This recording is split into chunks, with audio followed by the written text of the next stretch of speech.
السلام عليكم ورحمة الله وبركاته. يلا بينا نبدأ تاني تجهيزات رمضان. كل سنة وانتم طيبين، ونحاول شوية ان احنا نقاوم غلاء الأسعار ونعمل الزبادي، لان احنا كلنا طبعا في رمضان ما نقدرش نستغنى عنه. بالعكس، ده هو اهم شيء في رمضان في السحور. وكمان نعمله بالفرارة بطريقة سهلة جدا. هاخد معلقتين من الحليب معاهم وش اللبن اللي هي القشطة، احط عليهم طبعا عندي كوباية زبادي. بعد كده اقلبهم كويس جدا. احنا مش هنحتاج بس غير اول مره نعمله هو كوبايه زبادي، بعد كده هناخد كوبايه من اللي عندنا.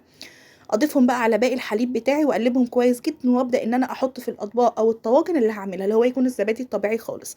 معلقتين حليب، احط عليهم 3 معالق بودره اللي هي الايس كريم بالفراوله اللي هي دريم، او بودره بتتجاب من عند العطار. اقلبهم كويس بقى جدا، وبعد كده اقوم حاطه عليهم باقي الحليب.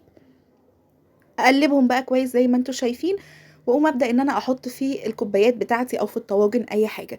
احنا كده خلصنا. هحطه بس ايه، هقول لكم هنعمل ايه. هجيب حاجه كده محكمه احط فيها ال6 كوبايات بتوعي. وانا عملت ايه، انا شغلت الفرن بتاعي اول ما بدات اشتغل وطفيته لما خلصت، وبعد كده بقى حطيته فيه تقريبا من بعد العشاء.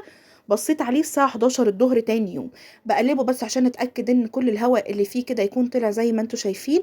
وهقوم بقى مغطياه بالسلوفان، واشوف اي غطا يناسب الصينيه اللي انا هعمل فيها او الحاجه اللي هحطه فيها، والفه بفوطه كده محكمه كله. واقوم مدخلاه بقى زي ما قلت لكم، دخلته قعد فوق ال8 9 ساعات. وبس كده خلصنا. ما اقولكوش بقى يا جماعه هو كان ماسك نفسه ازاي، وحلو طعمه بجد احلى من اللي بيتجاب من بره. بصوا ماسك نفسه ازاي يا جماعه، بجد رهيب. يا ريت تجربوه وتقولوا لي رايكم. متنسونيش بقى في اللايك والشير والسبسكرايب. يا خرابي على الجمال والحلاوه.